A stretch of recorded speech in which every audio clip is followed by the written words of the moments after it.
All right. I will break the awkward silence that always exists at the beginning of these Zoom meetings by welcoming you to today's MAPC MetroCommon webinar about housing submarkets for Metro Boston. My name is Tim Reardon. I'm the Director of Data Services at MAPC, joined by a number of my colleagues who you will hear from later on during the session. I want to welcome everybody. Thank you for your time. Thank you for joining us today. As Sasha mentioned, we are recording, which you should probably be aware of.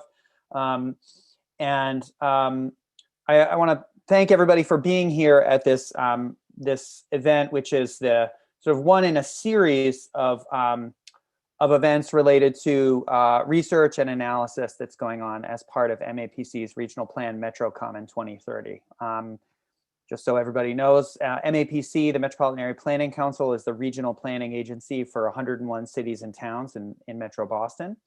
We provide a range of services, including technical assistance, collective purchasing, joint procurement, advocacy, and data and analysis on behalf of all our member communities, the residents who live in them, and all our partners across the nonprofit and state and municipal sectors.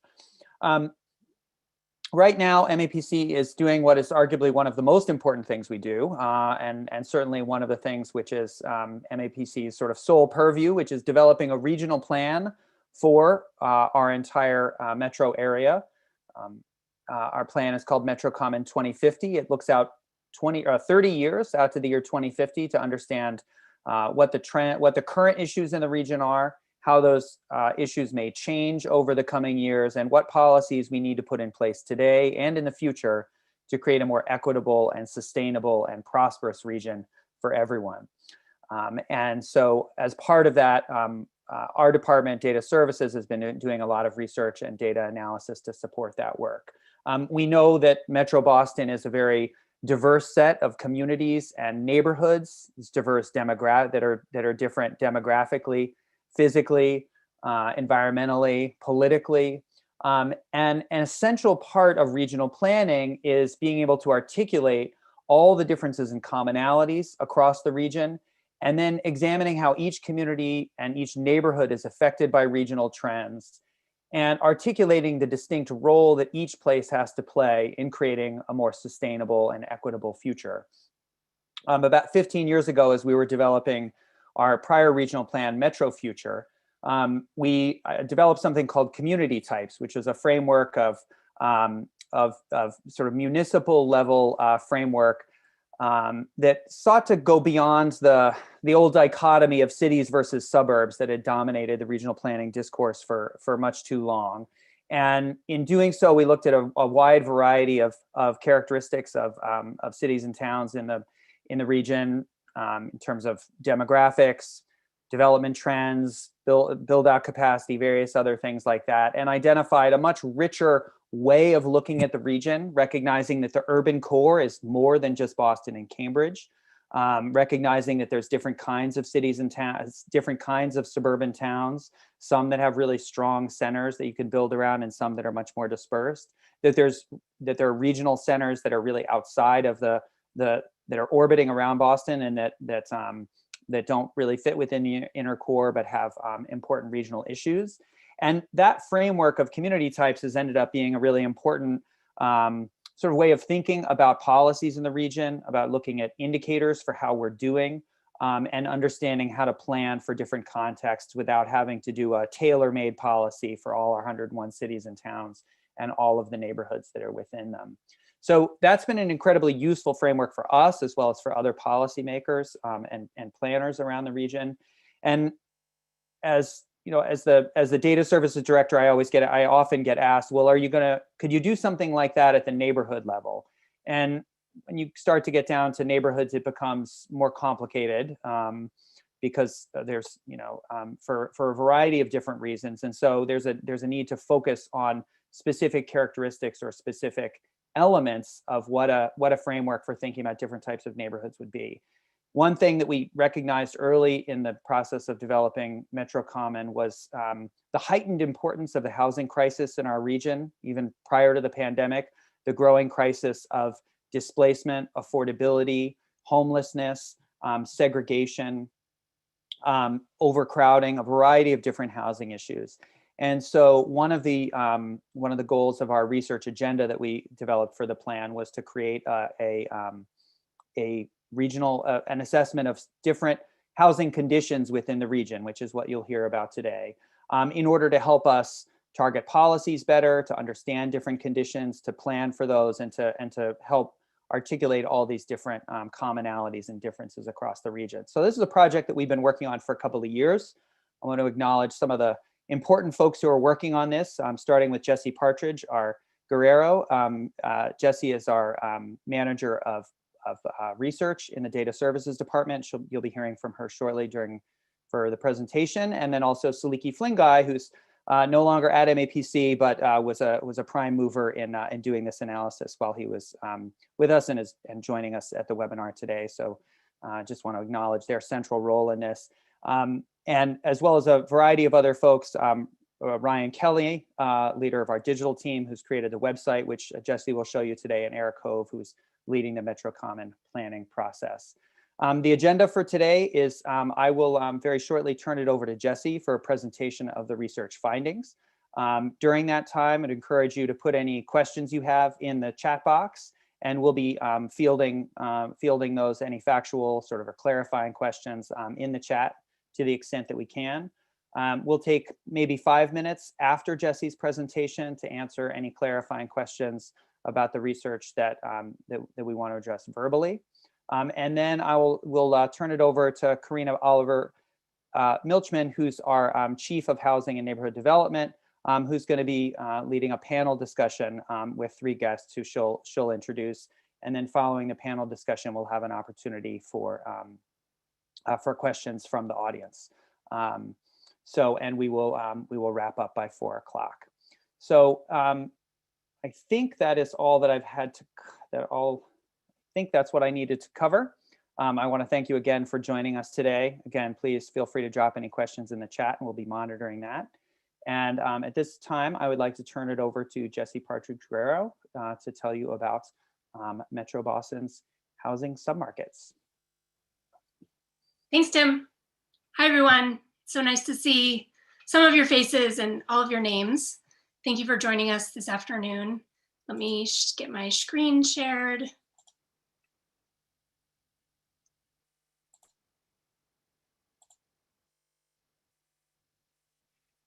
All right, so as Tim mentioned, I'm going to share the research that we've been working on to understand the variations in and the nuances of the greater Boston housing market.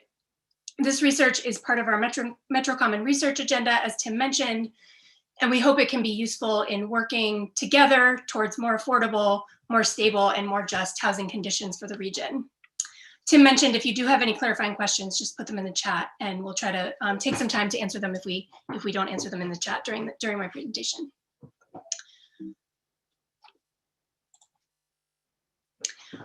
Tim also acknowledged a lot of the folks who have been working on this research. It's been a tremendous amount of work, and a lot of people have contributed. I won't go through every name, but I do want to call out a few folks. Tim already thanked Saliki, who was our former research analyst and really did the bulk of the work to iron out the methods and develop the 7 submarkets that I will present today, as well as our former intern, Taylor Perez, who was instrumental in supporting Saliki's work. I don't think I saw Taylor in the participants, but if she's here, hi. Caitlin Spence also did a great deal of data pulling and data analysis to help us understand the people and the conditions in the 7 submarkets. We have a beautiful website thanks to our web development team and our designer, Kit Oon. So Ryan, Annabelle, and Kit, thank you for that. And then the copy on the site is much improved thanks to the keen eye and voice of Karen Edelman, our senior communication strategist. I also want to acknowledge Karina, who's moderating our panel, as well as the government affairs team for their advisement and support on our policy strategy ideas connected to this research. Quickly, I will go through an introduction to the research. I will explain what a submarket is. I will quickly go through our data and methods, and then I'll focus in on the submarkets themselves and the housing conditions within them, and then turn to better understand the people and opportunities in each of those submarkets. And I'll end with some connections to policy strategies and also some ways the website can be a resource for thinking through policy and planning for housing in the region. So everyone on this call knows that Greater Boston is one of the most expensive places to live in the country. But when you think about all of the places and neighborhoods in the region, it's clear that it is not one monolithic housing market. There's variation in density, in the size and vintage of housing stock, in the availability of renter units, and certainly in prices. These factors influence who can live where, and what challenges and opportunities exist for them. And for all the variation in the housing market, there's even more variation in the needs of residents and families when it comes to housing. Imagine a few different kinds of households. For example, a young family with 2 kids in elementary school facing increasing rents and looking for a lower cost housing option suitable for their family.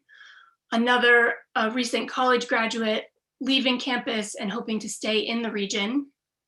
Or an older widower living on a fixed income and hoping to remain in his community, but struggling to keep up with the costs of his home.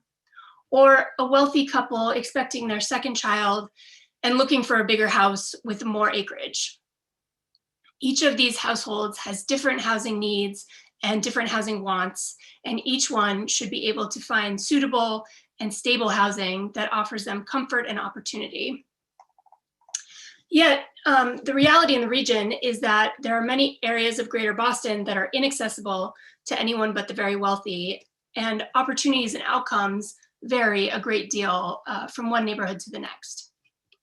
So thinking about all of these dynamics, it's clear that we need different housing strategies in different places to make Greater Boston a better place to live. Most housing planning and policy development happens at the municipal or state level, and planners often rely on municipal level statistics to understand housing conditions. However, even within municipalities, housing markets can vary a great deal in different neighborhoods, in different places. And one neighborhood may be more like another neighborhood across the region than it is to its neighbor. So how do we account for these differences within municipalities and those similarities across the region in order to take a more nuanced and targeted approach to housing policy and planning and improve housing conditions throughout the region? And that's really what we're trying to get at with this research. So what is a submarket? A housing submarket is a collection of neighborhoods, some next to each other and some not, that share similarities in housing stock characteristics and housing market characteristics. These characteristics determine who can find, afford, and remain in suitable housing in a given place. Really quickly about our data and methods. First, I want to acknowledge that we were inspired for this research by our peers in the Chicago area. The Institute for Housing at DePaul University, in partnership with the Chicago Metropolitan Agency for Planning, published similar research in 2017. And actually, we're going to hear from Jonathan Burch, who is a planner with CMAP, who is part of this effort on our panel this afternoon.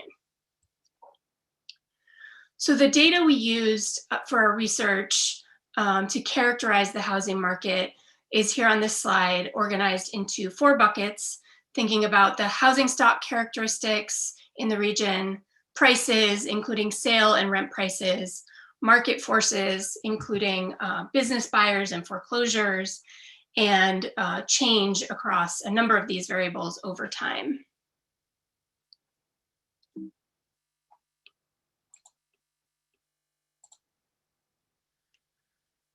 We use census tract level data from mostly publicly available sources, including the Census Bureau and HUD, as well as Warren Group real estate transactions, which we did purchase from the Warren Group.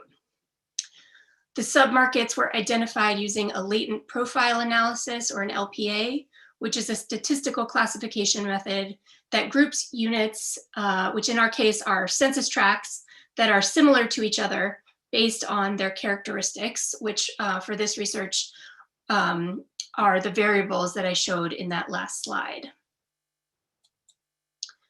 So the result of this LPA analysis is 7 distinct housing submarkets that represent the different combinations of housing market characteristics. And you can see them here in this map of the MAPC region. We ordered the submarkets from lowest density to, from highest density to lowest density. And you can see submarket 1, this magenta colored submarket in the core of the region, which is the most dense submarket, all the way down to submarket 7, which forms almost a band around the region, which is the lowest density submarket. Just a note, the colors don't mean anything. They don't express any part of the data. They're only meant to be categorical, so you can distinguish the 7 submarkets. I'm going to take a few minutes to go through the submarkets in a little bit more detail so that you can get a sense for them and their housing conditions. Submarket 1, like I said, is that small but dense submarket concentrated in the very core of the region. It's characterized by some of the highest home prices in the region and has had the steepest increase in home prices and rents of the 7 submarkets in the last 2 decades. Sale prices have increased an average of 75% since 2000, and rents have increased an average of almost 30% in the last decade.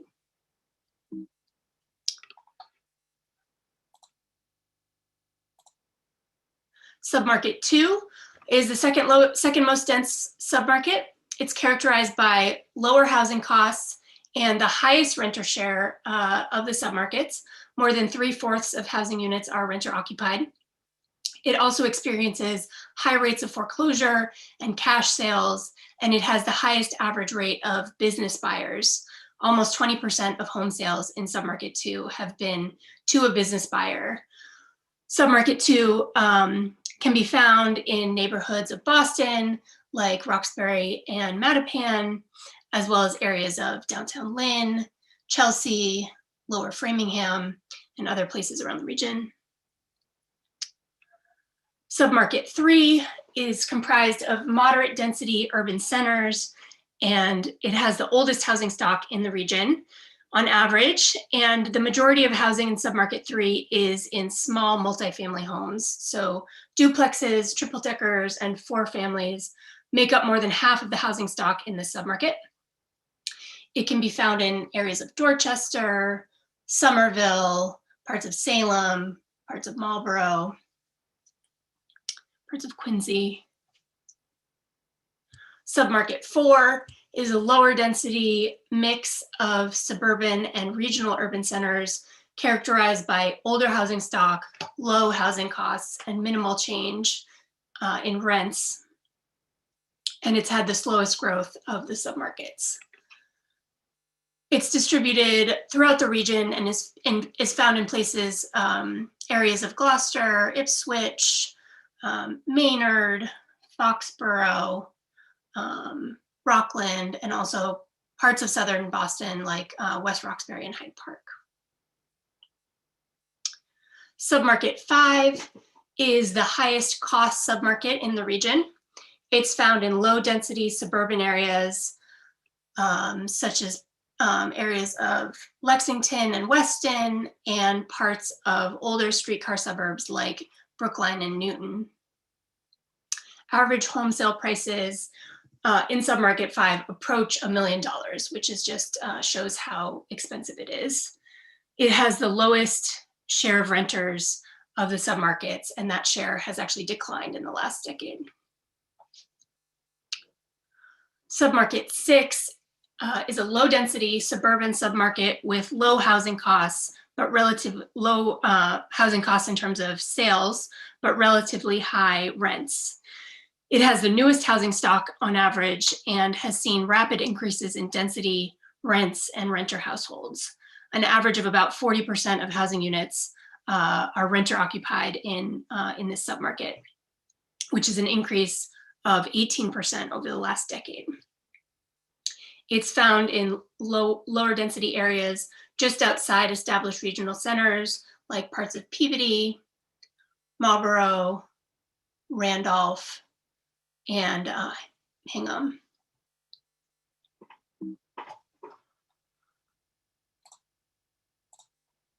Submarket 7, the last submarket, and the lowest density by a fair bit, is characterized by predominantly single-family homes and few renter units. Only 8% of units in this submarket are occupied by renters. It can be found in areas like Topsfield, Sudbury, and Norwell. So all of these submarkets are described in more detail with more characteristics on our website, housing-submarkets.mapc.org. And so I definitely encourage folks to go there and explore them and learn more about them. But before you do that, I do want to talk a little bit about the people and in each submarket and the conditions, challenges, and opportunities they face. So in order to better understand who lives in these submarkets and their conditions, we looked at data about people by race, ethnicity, language, and age. We looked at public school performance and college attainment, access to jobs and unemployment. We looked at housing cost burden and home mortgage loan denial rates. And we also took a look at the legacy of redlining and how it has how it compares to the areas of our submarkets today.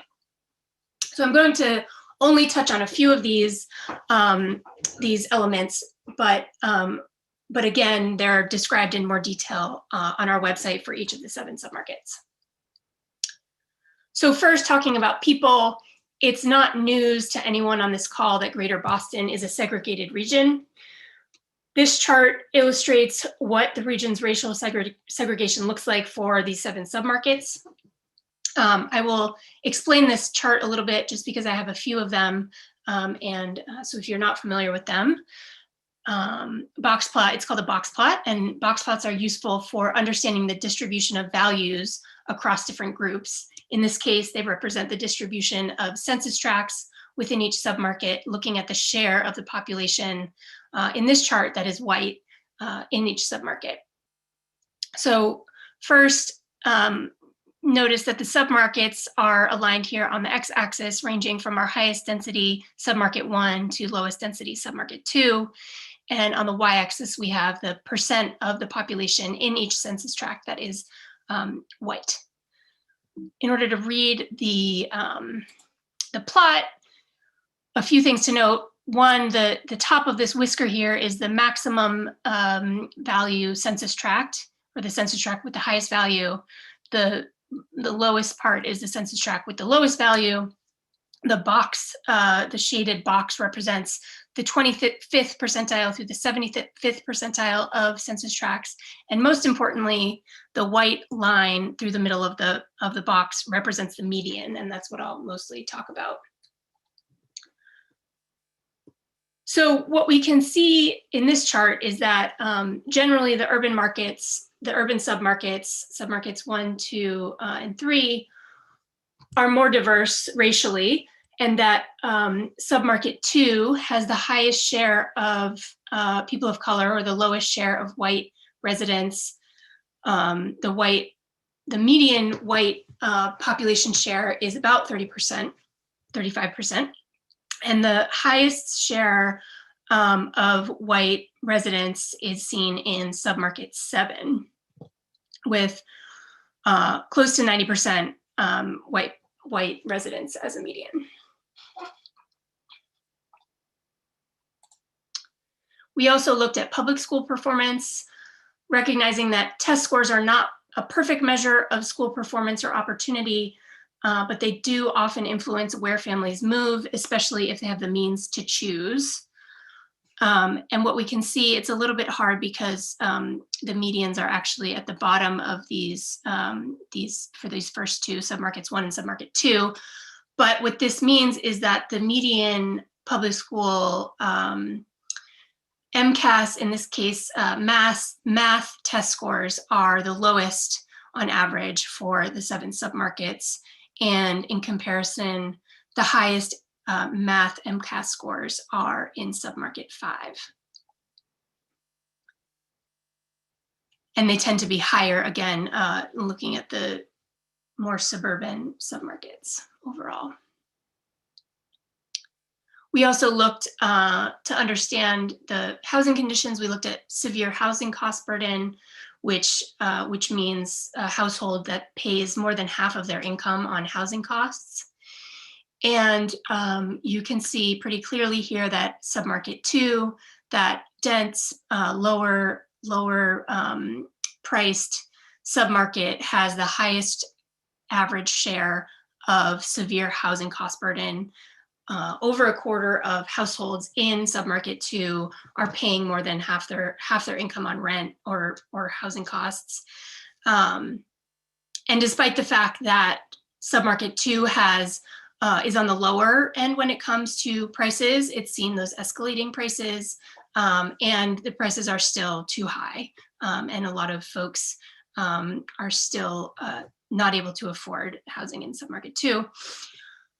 And then looking at submarket 7, again, on the other hand, submarket 7 has the lowest median share of severely cost burdened households at closer to 10%. We also looked at home mortgage loan denial rates for high income applicants, and we defined high income applicants as those with an income of $125,000 combined income or more. And this chart is organized by racial groups. And again, these bars represent our 7 submarkets, going again from the highest density submarket 1 to the lowest density submarket 7. And there's a few things I'll point out here. First is that Black and Latinx high income applicants for home mortgage loans have the highest rates of denial across all of the submarkets. And you can also see that submarket 2 across the board for each racial group has the highest rate of denial compared to submarket 5, which is that highest cost suburban market, has the lowest has the lowest rate of denial. So again, even though submarket 2 has lower prices, the rates of denial for all racial groups are higher than in the other submarkets. And again, thinking back to the submarket definition or characteristics, submarket 2 has that high share of business buyers who are purchasing homes. So there's a lot going on in terms of the kind of home sale market in submarket 2. And these trends are no accident. They're the result of racist policies throughout history, going back to slavery, including redlining and including more recent practices like urban renewal and the restrictive zoning practices that persist today. So this here is a historical map of redlining, or the Hulk grades that were assigned to the greater Boston region in the 1930s. And Hulk is the federal agency of the Homeowners Loan Corporation. And they established this grading system to identify risk for mortgage lenders and financial investors in metropolitan areas across the country. And you can see the areas in green here were assigned a grade of A, or lowest risk. And then blue is a grade of B, yellow is a grade of C, and red is a grade of D, or highest risk. Now, if you look at our submarket analysis, what you can see in this chart. So first to note, you can tell from this map, not all of the areas that are currently Greater Boston were graded because population densities were lower in the 1930s and there was less development. So they focused on the areas shaded in the map. But of those areas that were graded a score of A, you can see 83% of that land area was located in what is today submarket 5, which is that highest cost suburban market. Conversely, you can see that the scores of C and D assigned to land areas were made up of mostly submarkets 2 and then this submarket 3, which is the third highest density market. So with all that in mind, we do want to turn, and I am over time, so I'm going to move a little bit quicker here. We do want to think about housing policies today and the strategies that are needed for today's housing markets and these submarkets in particular. So a one-size-fits-all approach to housing policy is not going to meet the many and the varied housing challenges facing Greater Boston.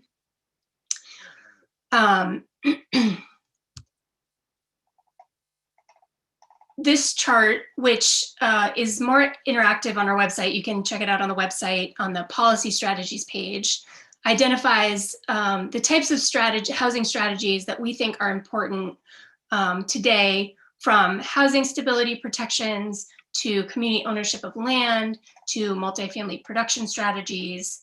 And we've identified for each submarket which strategies make the most sense to respond to the housing challenges that those submarkets face.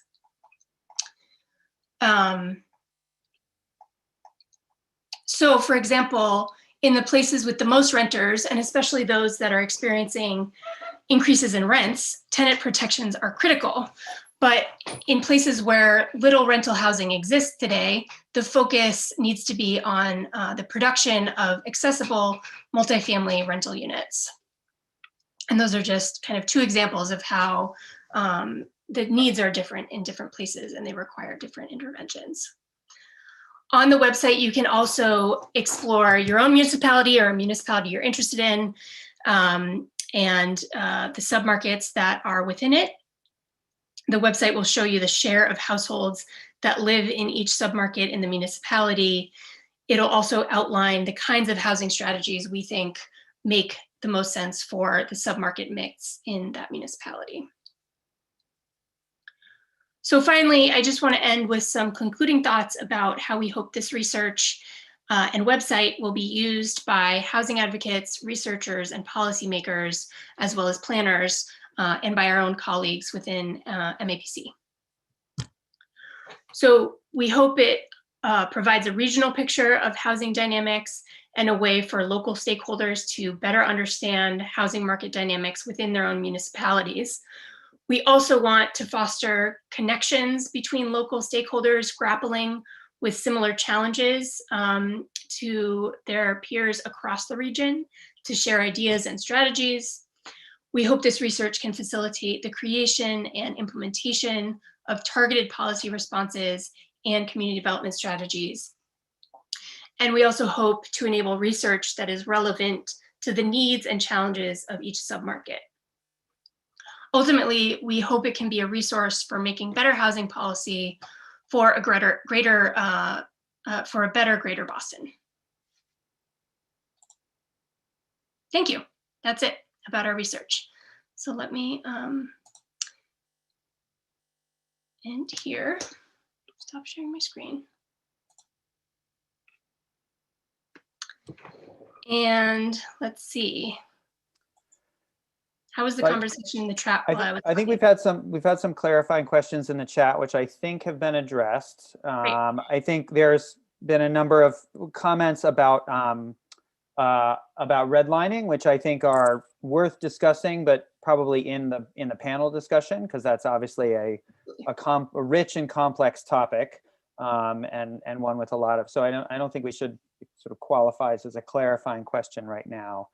But I think the other questions we were able to address in the chat, and I would encourage folks, if you didn't catch it at the end of Jesse's presentation or in the chat, you can check out housing-submarkets at mapc.org, housing-submarkets.mapc.org, and that's where you can view more information about each submarket. There's a technical methodology there, the policy matrix that Jesse mentioned, as well as ability to download the data.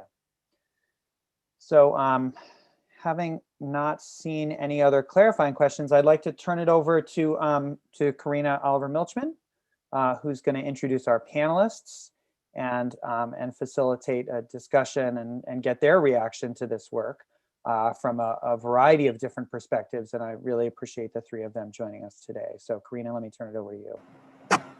Thanks, Tim, and thanks, Jesse. That was a great presentation. Can everyone hear me all right? Nod of the head? Great. All right, well, it's good to be here. As Tim said, my name is Karina. I am the Chief of Housing and Neighborhood Development at the Metropolitan Area Planning Council. I'll be moderating a discussion with a panel of speakers who are going to share how this research intersects with their work and speak to the on-the-ground dynamics of these submarkets. So I will quickly introduce our panelists. We have Beyazmin Jimenez, Vice President of Abundant Housing, MA. Thank you for being here. We have David Adeto Williams, Policy Outreach Director at Opportunity Insights. And we have Jonathan Burch, Principal Planner at Chicago Metropolitan Agency for Planning, or CMAP, the RPA, our equivalent that Jessie mentioned in her presentation. And then you all know we have MAPC's own Tim Reardon, our Director of Data Services, who oversaw the development of the research and will be providing additional perspective on it and its applications. So to start, I'll ask each of our guest panelists to share a bit about their work, and I'll ask Beyazmin to go first and kick things off. Hi, everyone. I hope everyone that's here tuning in is safe and healthy. Thank you so much, Jesse, for that amazing presentation, and to the MAPC team for bringing this together. I'm honored to be here. So as Karina mentioned, I'm here representing Abundant Housing Mass. I am a board member and co-founder, and Abundant Housing Massachusetts is an active network of pro-housing organizations and individuals across the Commonwealth of Mass working to build and advocate for more housing options. So at Abundant Housing Massachusetts, our goals are to create, sustain, and enhance abundant housing for all. We want to see a housing market that lets people move when they want, where they want, not when they have to. We also advocate for communities with ethnically and economically diverse residents. And we also want education on effective organizing tools and anti-racist policies to address our history of racial segregation and housing discrimination. So the way that we do this, we work with individuals on the ground in their communities to develop goals and direction to help make the case for housing in their neighborhood or their city at large. We're committed to working with an equity lens, and we care not just about diversity of persons, but diversity of perspectives, lived experiences, and geography. So we are advocates for more housing near transit, more robust tenant protections to prevent displacement, especially in Black and Brown communities across the state. And we want to see reform of exclusionary zoning rules that limit housing production.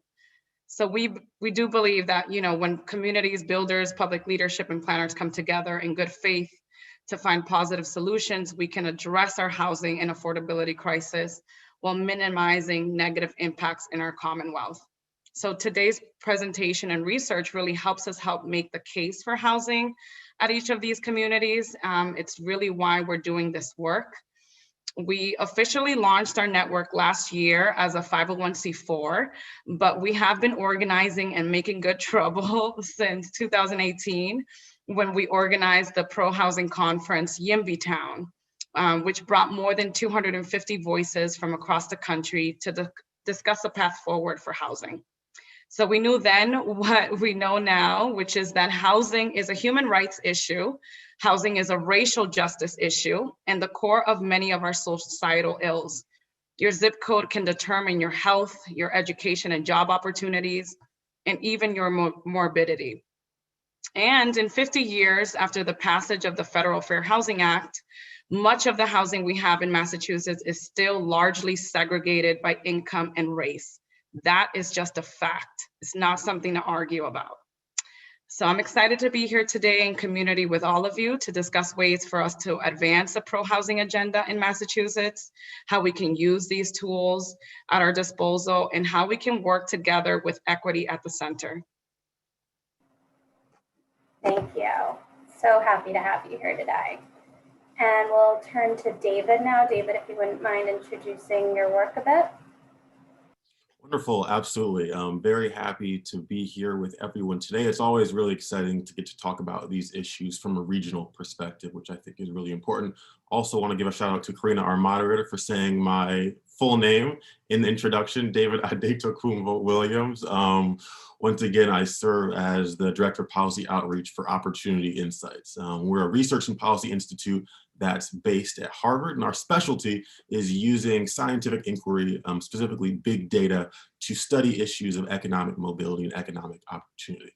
And so kind of what we do is, right, we don't just look at housing or early education or college access, right, but how do all these different policy areas, lead towards hopefully better outcomes for kids, especially kids from low-income families. Some of our more recent research uses IRS and Census Bureau data of 20 million children from across the country to get a better sense of the roots of inequality and opportunity, and looking at outcomes for kids in every neighborhood across the country. And something we see is that, right, simply put, neighborhoods really matter. They have a causal impact on the kids who grow up in them. And so something that we focus on is, how do we increase access, increase where families have access to in ways that can kind of promote upward mobility and economic opportunity. And I think, of course, that really relates closely to the policy issues that we're talking about today. So really excited to get to talk about how kind of we can use research and data with on the ground practice and experience to hopefully, create better housing policies, but also have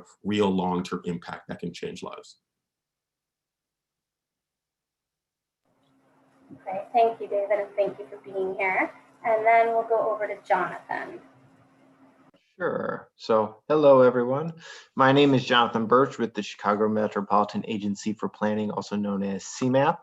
CMAP is the regional planning agency for Metropolitan Chicago, and that way we're sort of like a sister organization to MAPC.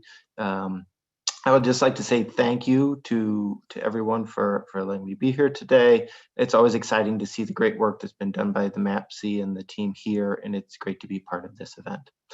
As I was saying, CMAP is the regional planning agency in Northeastern Illinois. We're focused on implementing on 2050, which is the regional plan for metropolitan Chicago, rooted in the principles of inclusive growth, resilience, and prioritized investment. Our housing work really is designed to help implement that through a mixture of both regional data and analysis along with on-the-ground planning assistance. Much of our sort of day-to-day work, especially on the ground, occurs through a program called Homes for a Changing Region, which is a long-running housing program run in partnership with the Metropolitan Planning Council, a regional planning advocacy organization here in Chicago, and the Metropolitan Mayors Caucus, which is a forum for mayors in the region to be able to come together. Through Homes for a Changing Region, we work with local communities to help identify the most pressing housing issues and connect those communities with others who struggle with similar problems, but have also been able to find workable solutions that they can replicate. And the Regional Housing Submarket tool, which the team from MAPC used as an inspiration for their work in the Boston area, is an outgrowth, at least on the CMAP side of things, is an outgrowth of both our regional policy work along with the local planning work that we do put together in one place to be able to operate as a framework to help think about how we can make connections at the local level and then also be able to see those as well in place at the regional level. Because the thing we find consistently through our work, both at the regional and the local level, is that acting as the facilitators, the connector between great ideas and great solutions that people found in different parts of the region is really one of the most powerful and impactful roles that we can play in lifting those ideas up and connecting folks as peers. So thank you. All right, thank you everyone. So we're gonna begin with several questions for the panelists that MAPC has prepared, and then we'll open it up to the audience. So I'll reiterate Tim's directive from earlier. If you have a question for one of our panelists, please put it in the chat box and we'll take questions from there later to answer. So to start things off, we'll stick with Jonathan. Jonathan, CMAP's research, as you noted, inspired MAPC's tool. Can you tell us a bit about how you've used this research to advance regional planning and local policymaking? Sure. So the regional housing submarket tool that we developed in consultation with the DePaul Institute for Housing Studies and then 2 other partner organizations was launched in the summer of 2017. So we've had a few years to use it and make use of it now. I think when we initially created it, our thinking was that we would spend it and use it to both use it on both our regional policy exploration data work and then also for our on-the-ground planning. But functionally, we spent a lot less time on the regional piece and a lot more time using as a framework instead for our on-the-ground planning work instead. And as I said earlier, that's really because that's where we've seen and gotten feedback on the value of the regional submarket tool based on partner feedback. And it's not just in the identification of the submarkets, which is what I'd really like to emphasize. You know, the Chicago area tool has 8 submarkets identified across northeastern Illinois, but the real value add comes in linking those submarkets both with issues that are common to each of those submarkets and then solutions that have been successful in addressing those issues in each of those local submarkets. In my introduction, I mentioned a program we run called Homes for a Changing Region. We've regularly used the submarket tool both for our own work through that to identify the best practices when we go out and work in community. You know, what we find when we work with local communities is that their typical approach is if they've got an issue, right, you want to talk to your neighbors. Maybe you talk to the county, maybe you talk to the community that's next to you, but that isn't necessarily the community that might have the most experience, similar sorts of experiences to the issues that you're grappling with locally, or the best solutions to be able to pull from to be able to address those issues. And so we found that that's really been a helpful framework to be able to link communities that might be clear on the other side of the region from one another and not otherwise have a reason to be able to be interacting and sharing their best practices. So as an example, locally, we have a community that's in Steger that's in, without giving too much Chicago area geography, in really on one clear side of the region from another community named Round Lake Park. Steger was a community that was really struggling to figure out how to deal with a pretty rapid rise in the number of single-family rental homes that were in that community. There have been a lot of business buyers that have been active buying up those homes and then starting to rent them out locally. There are existing ways of regulating rental units. We're really not designed to be able to address that. Round Lake Park is a community that's struggle with those changes as well, but come up with what we think is a good best practice. And so one of the things that we were able to do is then link them together, right? Get the mayor from Round Lake Park and along with staff members to come down to Steger, which was quite a hike for them. It was probably an 1.5-hour drive, and that's without traffic. And so it was great to be able to see them come together, gather over dinner and be able to talk about what sorts of things Round Lake Park put into place locally, and then how that might make sense for Steger, because again, we think that that's really where the value add is. And we found that occurs also on its own. So the value of being able to create a web interface like what the MAPC team has done, at least for us, is, you know, not every community has the staffing resources to be able to do lots of independent housing policy work. But for those that do, being able to have the submarkets listed where you can see them and gather information about them, along with the mapped information around issues and solutions and strategies, and be able to put that in together has really empowered some communities in our region to be able to also do some of this work on their own, communities like Evanston and Arlington Heights as well. That's fantastic. So we have a lot to look forward to in the next 3 years in Greater Boston. All right, we'll go over to Beyazmin now.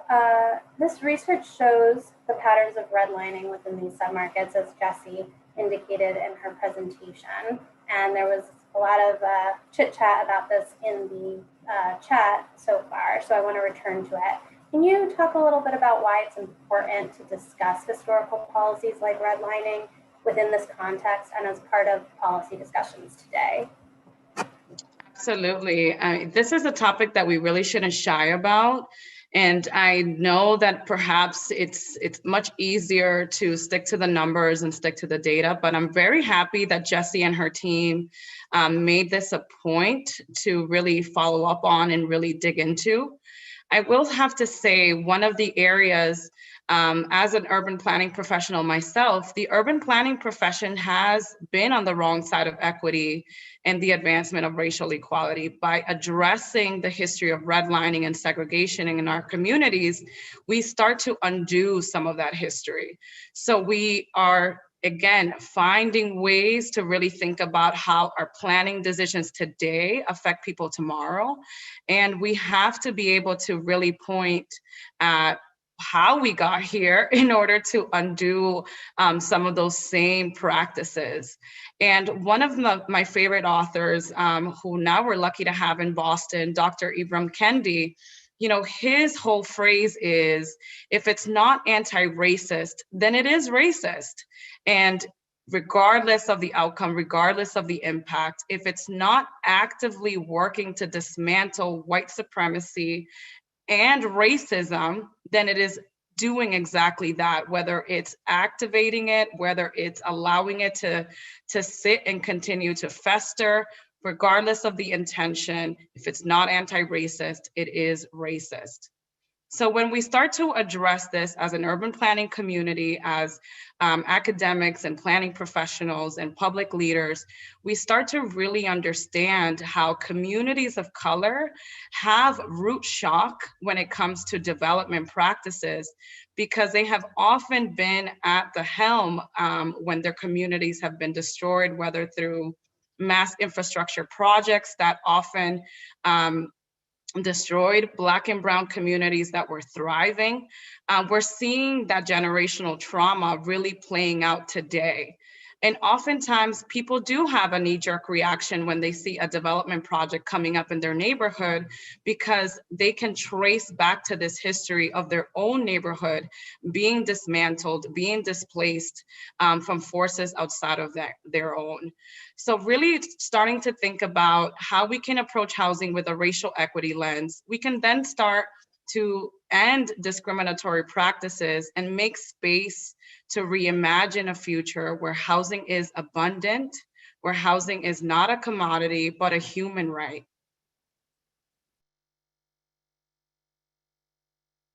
Thank you.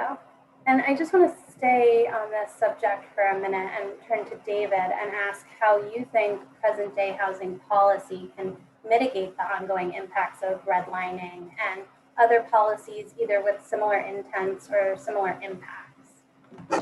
Absolutely. And I think to build a bit on what Bea was speaking to, right, I think it's really important. And I think, data can be helpful to better understand the impacts of historic policies, but also thinking about, right, what is affordable housing policy doing today? Right, so when we look at resources like Section 8 vouchers, housing choice vouchers that provide a subsidy to low-income families for housing, and things like the low-income housing tax credit that can make it possible to build new affordable housing, right? Something we see in the data is that, right, of course, those resources are extremely important and provide housing stability for millions of families across the country, but these resources are disproportionately located in high poverty neighborhoods, basically in every community across the country. And again, something that we see in our data is, right, it's not just that these end up in lower income places, but right, these are places that we see, right, have lower outcomes for the kids who grow up there, especially those low income children, right? So in many ways, right, our policies today, not just the legacies of our policies, are in some ways exacerbating and perpetuating, right, the legacies of redlining and discrimination. And so, right, that's something that we, I think, have to think about very critically, right? What are we doing today? I think there's lots of people who, right, are very well-meaning in these industries, but have to think about what are the implications of the work that we're doing today. But there are also solutions as well, right? So I think, tools like we're talking about today can help us think about zoning reform, of course, affordable housing production, other forms of rental stability, but something that our team ended up working on in coordination with the housing authorities in Seattle and King County was called Creating Moves to Opportunity. And the basic idea was, right, what are the kind of services that we can provide to families who are using resources like Section 8 vouchers that can help give them more access to the market. And so what that looked like was like individualized housing counselors to work with these families. There was engagement with landlords, especially landlords in some of these, what you might call kind of higher outcome places that more traditionally, don't have many low-income families living in them, and also providing some financial assistance to these families for cost of moving expenses and security deposits and other things associated with their moves. And something that we saw is that, right, families who received these services within this randomized trial, they were almost 4 times more likely to move to some of these places that, again, historically were more restrictive, that usually didn't have as many low-income families, especially families using affordable housing subsidies, right? So I think kind of, one possible thing, again, that we saw in our research in this pilot project was that, by providing families this support, it actually helped them overcome some of these obstacles that currently exist in the market, especially in some of these neighborhoods where we do see better outcomes for lower income kids. And so I think when you can kind of take services like that focus on supporting individual families with kind of broader strategies like targeted housing production, zoning reform, I think there are real things that we can do to, again, kind of create more access in terms of housing and also drive better outcomes and decrease poverty. And David, do you want to speak a little bit more kind of on the flip side of things about strategies that can be used to increase opportunities for residents in the places they already call home? Yeah, no, absolutely. And I think that's something that I found really interesting about Jonathan's work in Chicago, right, is really using the perspective of local practitioners, local community to understand, right, what is working, right? I think, we have examples of, for like the Harlem Children's Zone in New York, which provides, a kind of a comprehensive suite of supportive and educational services for children. There's the Dudley Street Neighborhood Initiative in Boston, right, that has the community land trust and supportive services within that community. But I think there's still a lot of research needed to better understand how to take those lessons and apply them at scale in a sustainable way, in communities across the country. But I think one thing that we hope our tool called the Opportunity Atlas is able to do is actually to be able to pinpoint, right, where are these places, especially places that might not be kind of particularly affluent. I think oftentimes we associate affluent communities or whiter communities as being better. But I think something we see in our data is that oftentimes, right, there are places that might be more middle income or working class neighborhoods, but they still have really good outcomes for those kids, especially those low income and middle income kids who grow up there, right? So what can we do? How do we look at those outliers, right? Those places that have surprisingly good outcomes, and what are lessons that we can learn from those communities and take and spread across to other communities. So I think, being able to use tools like ours, tools like in Chicago, like here in Massachusetts, and say, hey, what are lessons that we can learn from the great folks who are doing work on the ground right now to better understand how to support and revitalize in communities in ways that really do change life outcomes and really support those families who've been living there historically. Thank you. And I think, part of making those policy decisions is getting out into the community and talking with folks about the challenges they're facing and the opportunities as they understand that. So to sort of segue into that area of discussion, I'll ask Jonathan, to talk a little bit about what community engagement on the subject was like in Chicago. It sounds like 3 years ago, because MAPC is teaming up to engage the public with this work through our MetroCommon 2050 process. Yeah, absolutely. So the process for regional housing solutions took us about 2 years in total. We spent 1 year sort of working with DePaul to gather the data and do the cleaning and all the analytical work. But the following year was actually spent doing outreach, vetting the submarkets, building the library of best practices and issues. And that was really critical time before we as we were building up to launching it and putting together the website, in order to be able to make sure that it was as useful as possible for those partners.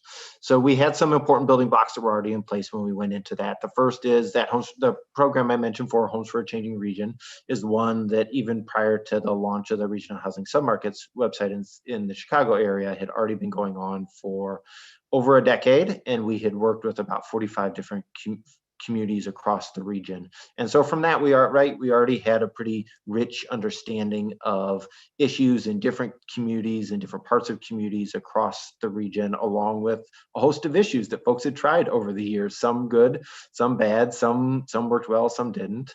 But we had that body of existing stuff to pull from, whether that was rental regulation or zoning changes, land banking, innovative housing developments, building code changes, all sorts of different things we could pull from. The second was there was actually an existing library already in the region called Homegrown, which was a library of housing best practices from the region that covered a lot of good stuff, but didn't cover every submarket. And those best practices weren't already framed in context of like what market they were responding to or what sorts of issues it was particularly pulling from. Is more like, here's a bunch of cool stuff that other people have done around the region, which was useful and certainly something we pulled from. But the guide for communities around like, what do I do with this list of best practices? How do I use it? Where is it appropriate for me? Was not as clear. And so that's where we thought that the value add really was like, here's submarkets and here's these best practices and how do we bring them together?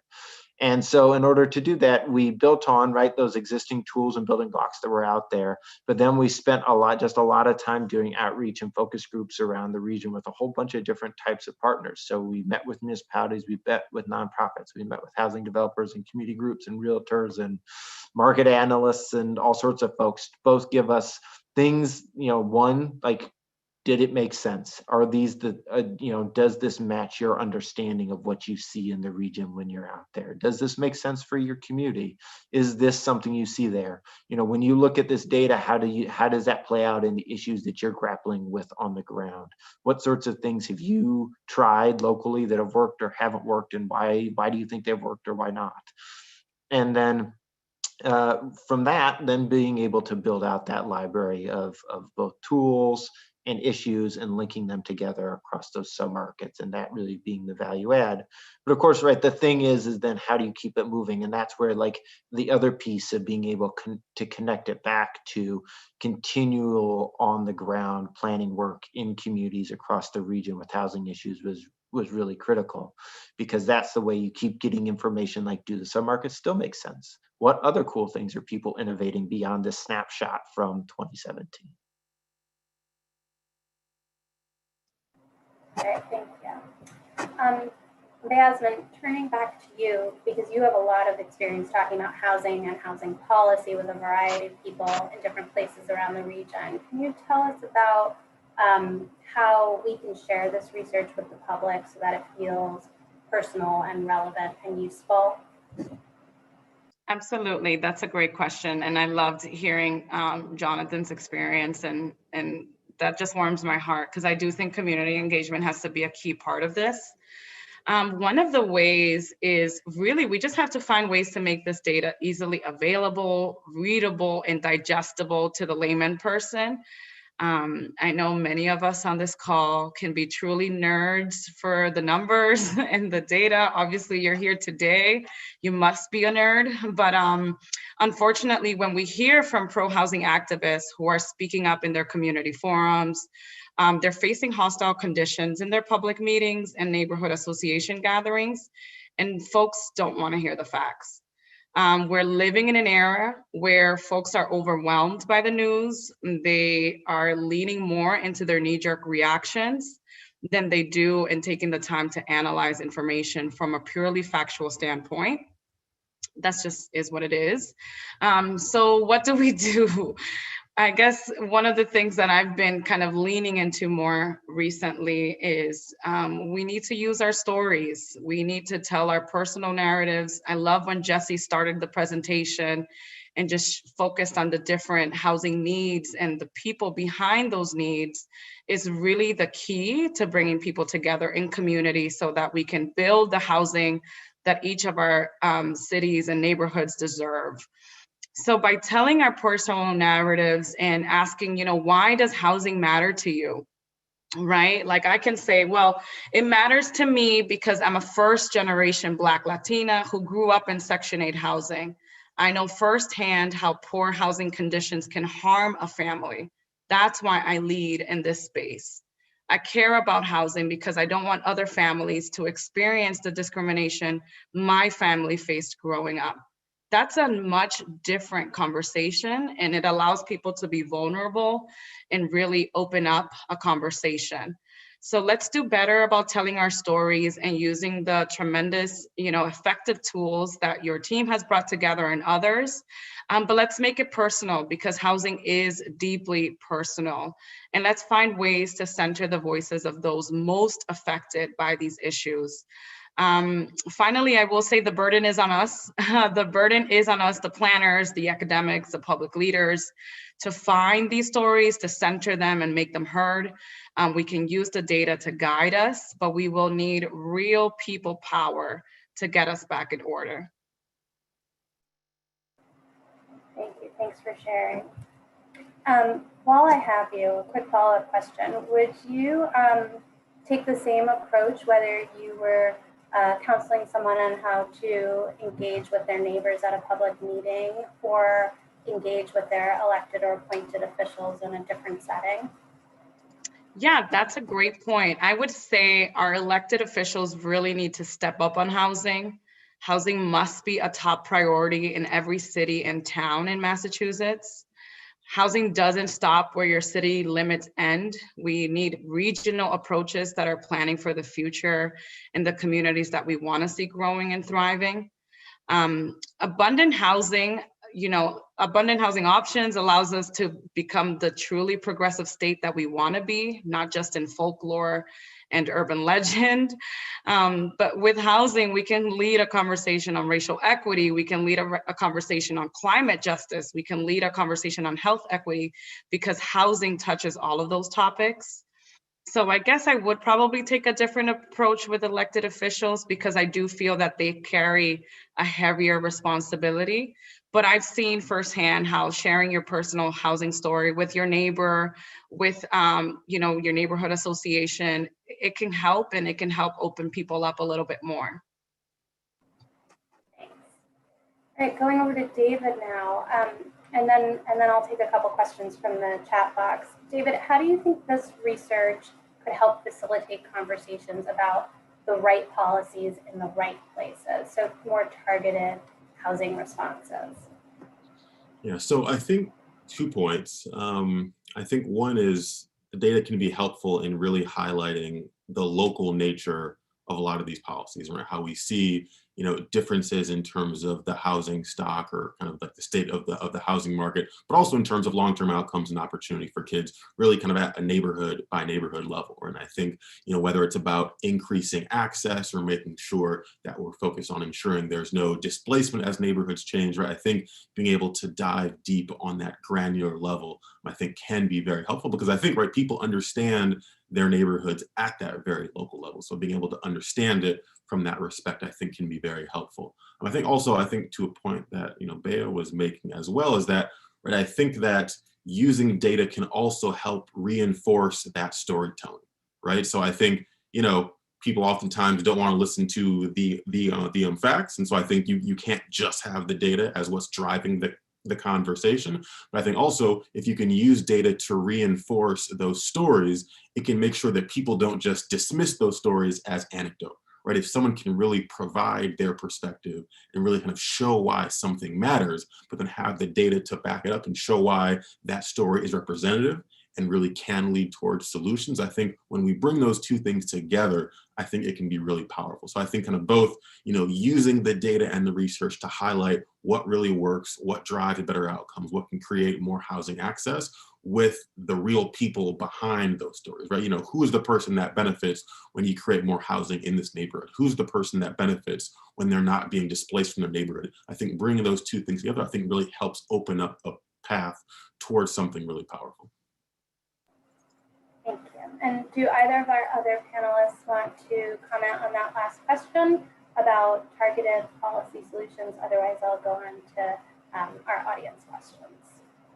I think the only thing I'd like to just chime in with quickly is, I will say in the Chicago region, one of the things we identified to the CMAP, the regional plan here called On to 2050, is a real gap in the Chicago area region to have a coalition of people to bring together communities and people at the local level to be out and in support of housing. So I must say I'm mighty jealous of having an organization like Abundant Housing to be able to do that work in the Chicago. Okay, thank you.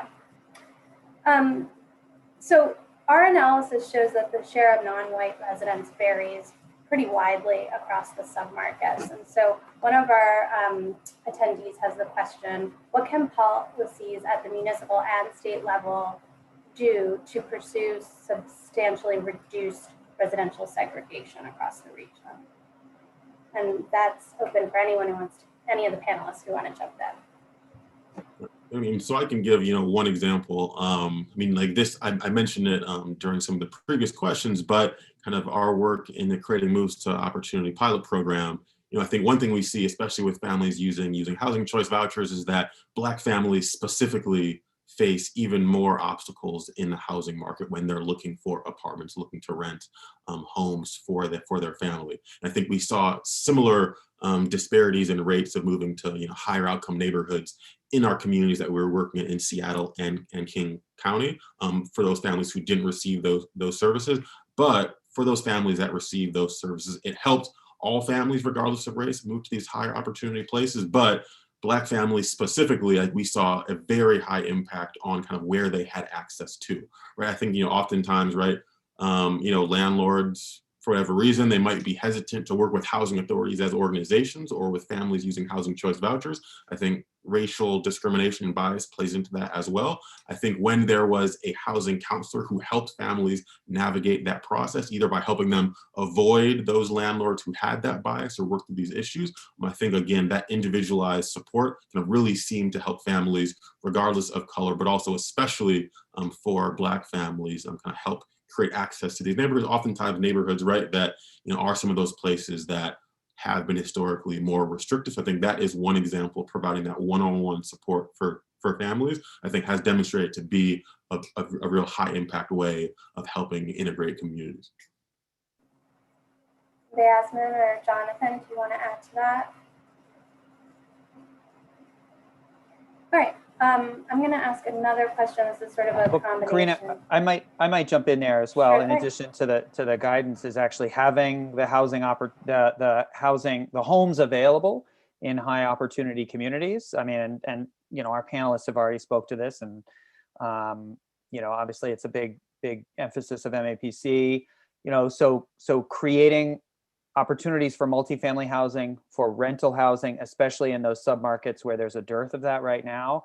And then using tools that are available to municipalities to ensure that, either they're directly funding subsidized units or requiring deed restricted units through inclusionary zoning, or incredibly important policies to actually create the homes that people might be able to afford if they get, subsidies and guidance as David described. We're really fortunate that now there are some new tools to enable that to happen with the adoption of the governor's housing choice legislation, which was passed by the legislature and signed by the governor last month, which makes it easier for municipalities who want to do that to adopt zoning, and then also creates a very strong incentive, I guess I won't call it a mandate, for the creation of multifamily housing in communities served by the MBTA. And so there's a tremendous opportunity in that housing choice legislation, depending on sort of how municipalities respond to that and step up to the plate there. And I just want to acknowledge Chris Kletchman from DHCD, who's joined us on the call and is a great partner of MAPC and who's going to be working on this. And so I really do think that all of us as a region have to figure out how to take advantage of that tools and that very strong incentive that the legislature and the governor have created to ensure that at the very least the zoning enables the creation of different housing types in those submarkets that are most exclusive right now. Yeah. And I think just one point I wanted to make quickly, just to, I think, emphasize what Tim's speaking to. And I think I was really impressed when Jesse was giving the presentation. Right? I think having that really detailed submarket analysis is so helpful. right? Because, you know, maybe in certain communities there's really great schools, right? Housing prices might be fairly accessible, but there's a dearth of apartment units, right? Especially apartment units that might have 2 or 3 units that are actually appropriate for families. And so I think when you're able to really look at those details, it can help you kind of on a, you know, locality by locality specific basis, figure out, right, what are those challenges that, you know, either decrease access or create displacement. So I think having that analysis is so helpful to kind of, you know, help us take these kind of broader frameworks and policies and really apply them locally where it actually matters. So I think just, you know, having that analysis, I think enables, I think, all the fun policy work that we get to think about, you know, at that more macro level. Yes, and certainly housing diversity and affordability are 2 key ingredients to unlocking opportunity and addressing segregation in the region. I think it segues nicely into another question in the chat box. Is sort of a few questions combined, but does the research have any implications, or does your work have any pointers for where market rate housing makes sense and is a good strategy? I mean, I think in most cases, we hope at the very least for mixed income housing, but even if it's 80% market rate and 20% deed restricted affordable, there are concerns in a lot of our neighborhoods and communities about what impact that might have on the surrounding home costs. Does anyone have any thoughts on that? I'll just say, at least in terms of the work that occurs in the Chicago region, like when we think about different places to build housing around the region, you know, one of the things that we really focused on is, you know, doing zoning work, being able to help communities actually rewrite a zoning code in a community, and what work can you do to make it easier to be able to do that? What sorts of changes can you do to the building code? And it may be different in Massachusetts. I can't speak to your building codes in Illinois. It's sort of unusual in that there is no state mandated building code. It varies municipality by municipality, which is a major barrier in our own region for building housing. You know, when we looked at this various submarkets, I would say we focused more on supply interventions in the weaker markets and in some of the most exclusive suburban single family oriented markets. But there was in the Chicago region, which is a little bit different than in the Boston area, you know, the population growth is pretty slight. You know, there are large parts of the state are losing population. That means price pressures are not sort of equally distributed. There are a number of submarkets, when you look at our analysis, that are places where housing prices are declining or have grown very, very slowly coming out of the recession in 2008. And so, you know, the price dynamics in the Chicago region are just very different in that sort of way. So, you know, we have a submarket 3, which is sort of the place where there's been a lot of growth in supply. There's been a rapid increase in prices, also lots of gentrification driven by, or displacement driven by growth in those areas. And so that's where, you know, I think sort of the regional focus is more on equitable growth in those areas versus in other parts of the region, which is more about like, we just need to building more housing would be very helpful. Thanks, Jonathan. Any other thoughts on that one? Sort of the question. All right, moving along, can the panelists share thoughts on kind of how to work at the intersections between housing and general income and wealth inequality, and what kind of strategy might address both?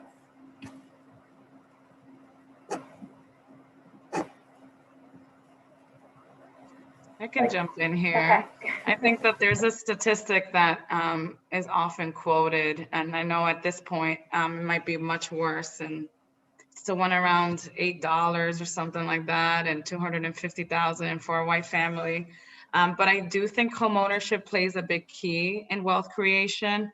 I would argue that business entrepreneurship does the same too, and can do the same for those of you who might think homeownership is too out of reach. Regardless of the fact, homeownership should become more available, specifically for Black and Brown families.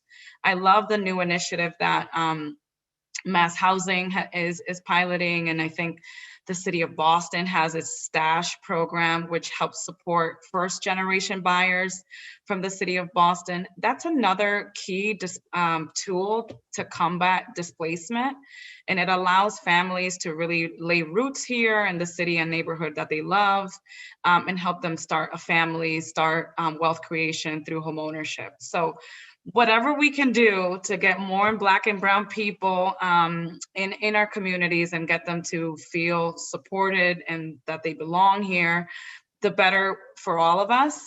So homeownership is probably one of the tools that I would mention as a way that we can help address the racial wealth gap. Yeah, then I think, another angle as well is kind of thinking about kind of housing as a platform to think more broadly about economic mobility. And I think, I've been interested in a lot of developers who kind of similarly, like, on the flip side, there's one is, how do you help people access a more diverse range of places, but then how do you increase opportunity in place? And I think I really appreciate some developers who think about kind of like asset-based thinking around this. And so when you're living in a community, thinking around, right, what are the programs, service, right? What are all those great things that community has to offer? And then, how do you actually make sure that your residents have access to all of those things, right? So is it like the great school around the corner?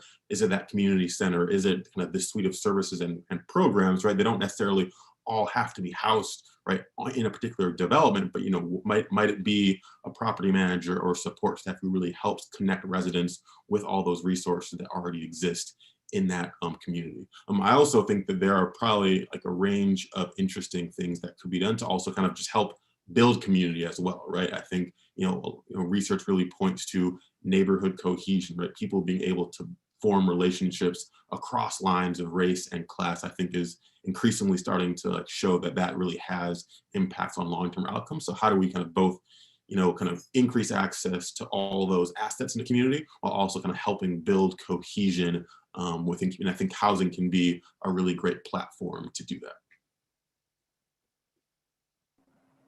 Thanks, David. I want to make sure we get at least one more question in from the audience. This question asks, for the more affluent, higher value communities, what stories might work to encourage inclusivity? Maybe I'll call on Beyazmin, since you spoke a lot about personal narratives and now I'm pigeonholing you. Believe it or not, I actually think talking about the history of redlining and segregation can often help support that. I would say this summer when we saw an increase of momentum, especially around the support for the Black Lives Matter movement, many folks within our Abundant Housing Network were hosting conversations, talking about fair housing, talking about how, why their neighborhood looks the way that they does. So all of a sudden, they kind of had the opportunity to really get real and really get honest. So I will say the inclusivity conversation can start by looking at your history.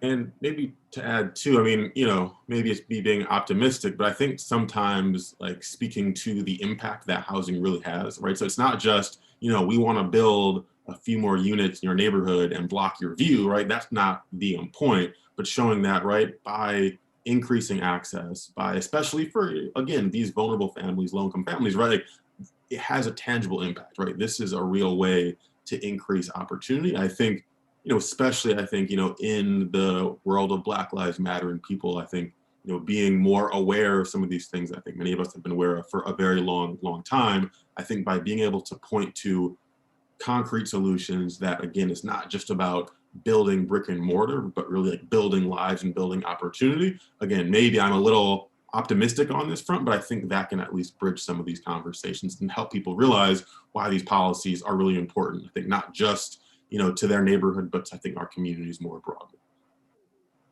Yeah, I think a little optimism can go a long way in this work. So can't fault you for that. Jonathan? Yeah, the only thing I would jump in on is, one of the things that we've seen that's often been helpful is, and these sound like such basic things, but like in our region, we've seen the communities that establish a housing commission and actually have a way to like, oh, here's a forum for people to come together and regularly talk about housing issues in their community is actually a super important step for a municipality to be able to take along that path. Like being able to recognize that there's a group of people who are interested in talking about this on a regular basis and integrating that into some sort of governmental process and creating a space to be able to have those conversations is often like a first tentative step that we see municipality take down the road of like, okay, would we talk about ADUs? Would we talk about inclusionary zoning? Would we talk about a demolition tax? Would we talk about any of these other more technical policy things? But like even having this initial space for people to gather and be able to have that conversation, to be able to talk about these sorts of issues, a forum for education is an important step. Right. Right, we're gonna squeeze in one more question. This is a question about community resilience and whether the research looked at the factors that increase the ability of a household or a community to recover from bad things, whether it's an economic challenge or a natural disaster. And since it's a research question, I may ask Tim to jump in first on this. Sure. Folks can see if when they download, when the data will be available for download shortly, but we did look at heat island effects and the temperature and the effect that has, and that certainly is very distinct patterns across the submarkets there. And we know that housing conditions have a big impact on people's ability to react and to respond and to rebound from natural disasters. Homeowners, have a lot of equity and have homeowners insurance and flood insurance, and renters often don't have any renters insurance. And so when they're struck by a crisis, they can be really affected. So will be a growing component of housing stability that I think there's an opportunity for policymakers to be more proactive about ensuring that renters in particular have opportunities to stay in place after disaster. And then one of the other issues that we're looking at is issues of energy cost burden or energy poverty, where just the cost of heating a home or cooling a home is really stressful, and the ways in which the situation that we've seen in Texas over the last 2 weeks disproportionately affected folks who can't afford generators, who don't have well-insulated homes, and that sort of thing. That energy shocks and climate shocks can disproportionately affect certain populations. So I would encourage folks. We've done a lot of work on climate vulnerability, and you can find some information on our website, which I'll put the link to the chat of our climate vulnerability indicators. Right, thank you, Tim. And thanks everyone for a fantastic discussion. I'm excited to talk more with everyone who attended today and others about this work through our MetroCommon regional process and our local housing planning efforts. In the interest of time, I'm going to turn it back over to Jessie Partridge-Guerrera for closing thoughts. Thank you, Karina, and thank you, Jonathan, David, and Bea. This was really a fantastic conversation. I'm so glad everyone joined us today. As Karina said, we are hosting 2 policy-related workshops about housing, covering much of the content we talked about today about housing strategies. Those are coming up in March, and there are links to the invitations to those events on the policy strategies page on the Housing Submarkets website, which is again housing-submarkets.mapc.org. So with that, I think we'll close, and thank you all for your time and your participation. Take care.